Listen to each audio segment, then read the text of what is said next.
Would you say you've always wanted to be a director? Oh yes.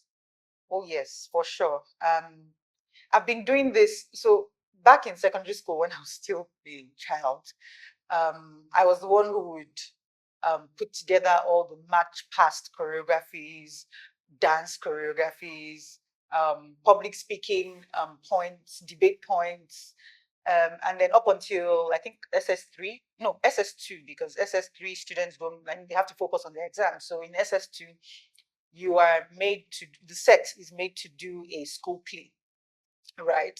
And I was the one who produced, directed, and acted in it. So it was that, yeah. I've always loved, um, I've always loved being creative. I've always loved storytelling, and I think starting Inkblot, I wasn't sure that it was something that I was going to do in my life. But then my dad showed me a letter that I had written when I was maybe 13 or something. He showed me a letter, like the letter like 10, 12 years later or something. And I had written that I would be in Nollywood. I'm so confused because I thought I would be a lawyer all my life. But it was written in my handwriting. So it was definitely me. Um, so for sure, directing has been a thing I knew I would come to do at some point. I started Inkblot thinking of writing, um, fell in love with production. I think production is just in my blood. Um, and yeah, I guess the time is now for the directing to start. Oh wow! Very excited. Do you remember the play from secondary school? Oh, I don't remember what it was called, but I know that I acted as a house girl, and my name was Chinasa. Yeah. Oh, that's his name, Chinasa. That's interesting. Yeah, yeah. I don't remember what it was called. I can look that up. So the other day at the premiere of Murray and Co, I believe, I asked you if you remember, if you knew how many titles England has produced. Oh wow! And you've been a part of all of these titles, whether in production capability or executive produce. But now you're adding to the library of England's library as a director. Does that feel different for you? Oh yes, it does feel different. For sure, I'm always nervous anytime we have to release any film. But this is like 100 times more because you know that all of the creative responsibility is on you. Um, yeah, so the nerves are like they're killing me, but I'm sure that what we've done is fantastic. I think I had an amazing set of crew. Barney was my DOP. Ayodele was my AD. Shola Texas as my gaffer. Yolanda as my costume designer. Biodun the chair as my makeup artist. So Jacob Films as my grip. So, I was in good hands and I trust their professionalism and I knew going in that I was, it was safe. And then of course my actors, for goodness sake. Those guys, they knew the vision from the start. I didn't have to talk too much about it and they delivered. So is it different? I mean, yes, I had to speak with these people like one-on-one on the creative vision. And I'm glad for the journey that we went on together. It wasn't easy. It wasn't all fun and games, but we got what we needed out of the story, and I cannot wait for everyone to see it. Well, it was a lot of work. So the story was written by Naz, my partner at Inkblot, and Tosan Ayafulu. Fantastic story, fantastic script. I had very little edits, but just beautiful. I loved it from jump. Once I got that script and I saw the direction in which the story was going, especially in light of how society is set up right now, I was very excited to talk about it, right? Because it explores themes of lust, loyalty, love, forgiveness, betrayal, right? So going on that journey with all my crew hands and hearing everyone's input and how they just think the story elevates anyone that listens or hears the story. I was very excited to continue to explore what the story would bring. And yeah, set was great. I think production was fantastic. First couple of days, of course, it's production, things happen. But once we got into our reading, it was just beautiful. I'm sure if you see any BTS videos, you would see me dancing throughout. I don't know, I don't know, I can't help myself. But it was good. It was fun. And I cannot emphasize or overemphasize the work that the actors put into this. I cannot overemphasize the range. Uche Montana. Difficult time. Beautiful performance. Just amazing. She's the lead of the film, and I couldn't have asked for better. Of a university student. Please, I ask. She just portrayed every single nuance of what I wanted from the story. Ibrahim, just in a different light. Bala, what his name is not Bala, Gabriel Afolayan. This is Bala we're talking about. Amazing, amazing. First time working with him ever. Franklin is the prime suspect. That was a beautiful experience. Jemima. Some privacy in this. Awesome times. Love her. Fun. She's exciting. Adunni. Amarachi, he does not deserve your forgiveness. Powerful. So they brought everything I needed, and I'm very excited for everyone to see. Super excited. I'm curious. Talking about Uche Montana, does a performance in A Weekend to Forget have anything to do with her casting in this film? So yes and no, I would say. No, because we had seen her. I mean, we're in production, so we have our pulse. We have an eye on the pulse of things, right? We've seen her in a lot of YouTube films, and we thought she was great. So she came to work with us on A Weekend to Forget. These people clearly don't even like you. Came on a weekend getaway with my boyfriend, and then I met my ex. Surely you knew I was married. How the hell would I have known you were married? I was going to show you this. Delete the video or what? And that's the yes part. Like, she's a great actress. She's also one of those people who is not stressful on set. So, of course, we would want to work with her again. And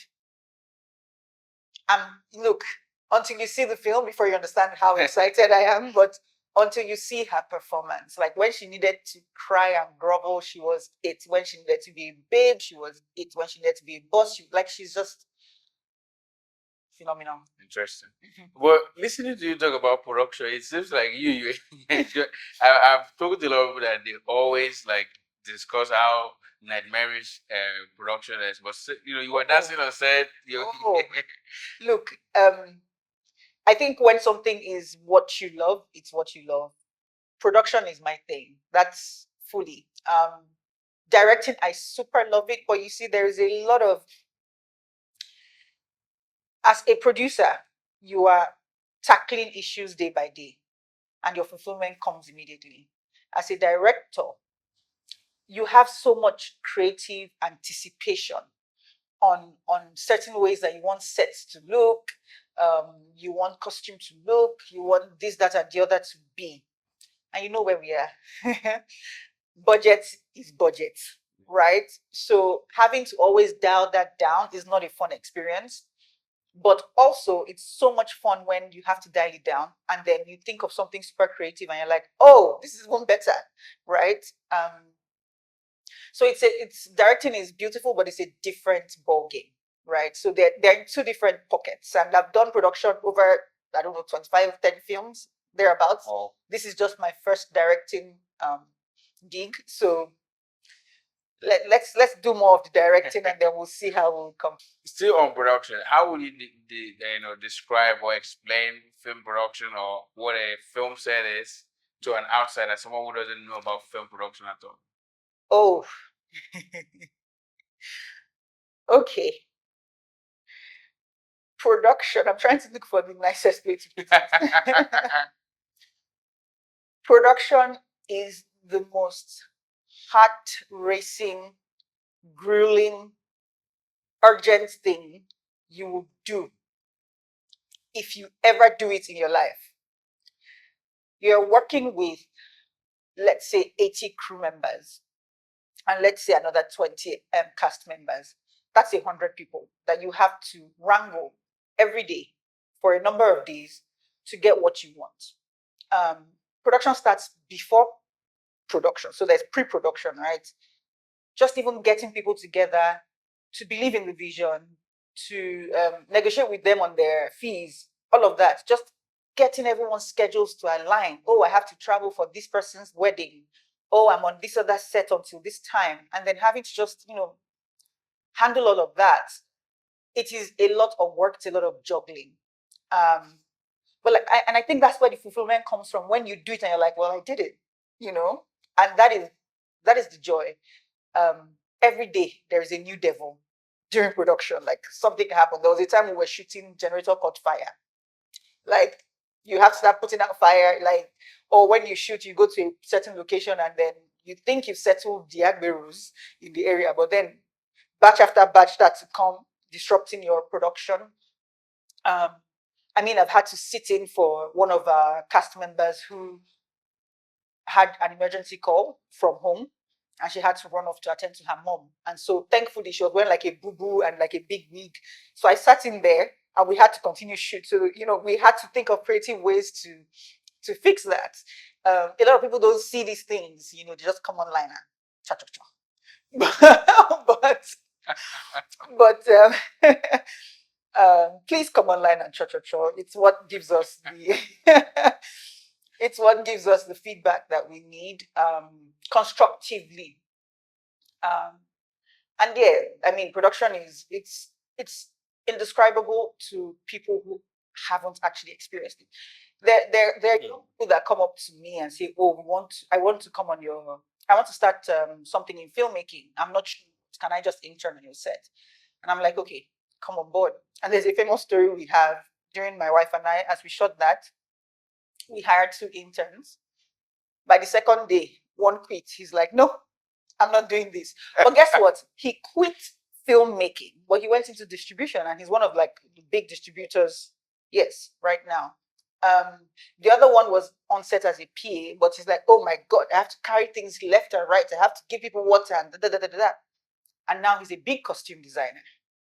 So Nice. until you actually experience it, I can't describe it to you. Nice, thank you. So, what would you say your top 5 favorite or most memorable moments on set is across all the productions you've been part of? Top 5 most memorable. I don't know if I can get to 5, but let's try. Yeah. Let me start from. Okay, top 5 memorable. I think, from the earlier films, The Arbitration. I think watching Osi and Adeswa, they were being directed by Nia Kimolayon. And there was this, because I love romance. So there was this scene where it's a flashback scene in the film, but it's the scene where they kiss for the first time in the film. And just the way that was shot, I think Ni inspired me a lot on that set.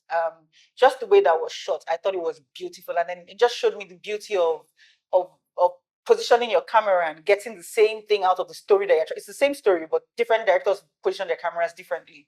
So that stuck in my mind. And actually I did a little bit of an ode to that in Betrayed. Yes. The second one I would say was Wedding Party 1. We're shooting a film. It's normal. We're shooting a film. It's a big film. 4 companies had come together to do it. I was producer on that, actually on set producer, not just the EP. And it got to the wedding scene where it was time to dance in. And Auntie Reti Doll had danced in, very elegantly to her character. And Shola Shobowale, she says, "Oh no, don't worry, we've set up." When it was her turn to dance, she's like, "We've set up, myself and what's his name? God, I can't believe this has gone. Thank you. Please, you edit it properly." Myself and Alibaba, they had already gone and they had spoken to the band, chosen a song that they wanted the band to play, and then they were just like, "Okay, Kemi was the director, Kemi Adetiba. Just point your camera and shoot. Just let us do this one. After this, you can get us to do. Guys, you won't believe that once that happened, once they started to dancing, the entire hall, including the crew, danced with them. Everybody was just like, in fact, if you go back and watch Wedding Party, you would see Video Village in the film, but nobody notices. We were all just super excited. And yeah, that was just beautiful. Like, it gave me goosebumps. It gave me goosebumps that day. Fantastic. And Kemi was able to just get everything, all the footage she needed from that, and it was a one take, and it was just beautiful. Third one on set, most memorable. I would say, be a good lad, yeah? When you finish dropping your bags off, you help me with mine, yeah? There's cash in it for you. 2K. well, just human stuff, first of all, like just being in the villagers and being influenced by what we were doing and all of that. But then just seeing the way some of the actors also embraced the community. Ibrahim, who is in the Betrayed, was there as well, and special mention to Banky W. Go down. I think that was the moment where I knew just how fantastic a person he is. But yeah, that was a fantastic set. The world came out for Rahama. The world came out for Banky W just to see them, perform. And it just goes to show how influential these guys can be, right? How much of a voice and a platform they have. And in extension, just how much of a platform filmmakers have when it comes to like social issues and things like that. So that was memorable. My most memorable moment on The Betrayed. So now being a director, I'm in a different seat, right? And my most memorable moment has to be when I watched Uche Montana and Gabriel Afolayan. There's a scene in the trailer where she gives him a slap. That scene is a moment of truth between their characters. And look, when you read stories on the page, you anticipate a certain type of performance, but these guys they blew it out of the water. They were so into it. And unfortunately, because directing, I mean, you have to set up the camera in different areas, multiple setups, multiple takes in each setup. So Gabriel was chopping a lot of slaps. But but look, he never broke character. And he took one for the film. And even Uche dishing out the slaps, she was like, oof, but she was you need to watch the scene to see what I'm talking about. That was so memorable. It took a while. You look at actors that, it's not just to go there, you actually leave. Actors immerse themselves in these characters. And it took a while for them to come out of that scene. And in those moments, you have to have that emotional intelligence as a director to be like, okay, give them 5, give them 10. Just let them take what it needs to return to us, right? And yeah, wow. That's mine. This story is called The Betrayed. And of course, it's about a betrayal. But there are many people that get betrayed in this film in different ways. But I think that why this film is special is the point through which we tell the story, right?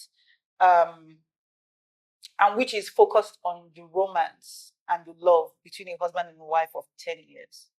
And just what you would do if you woke up one day as a woman and found out that your husband had been arrested for the death of his mistress or for the murder of his mistress. I think it talks about love in a way that people these days necessarily don't want to see love. A lot of people are focused on the money or I'm dating for somebody has to take care of me and this, that, and the other. This looks into love after and they lived happily ever after, right? And I think that's why you should come out and watch it. It is wholesome. It is a family story. It is very intriguing. Yes, it's about that family, but it follows friendships as well. And I think that there's just something in it for everyone that they can relate to. And yeah, I really, really, really believe that you would enjoy it.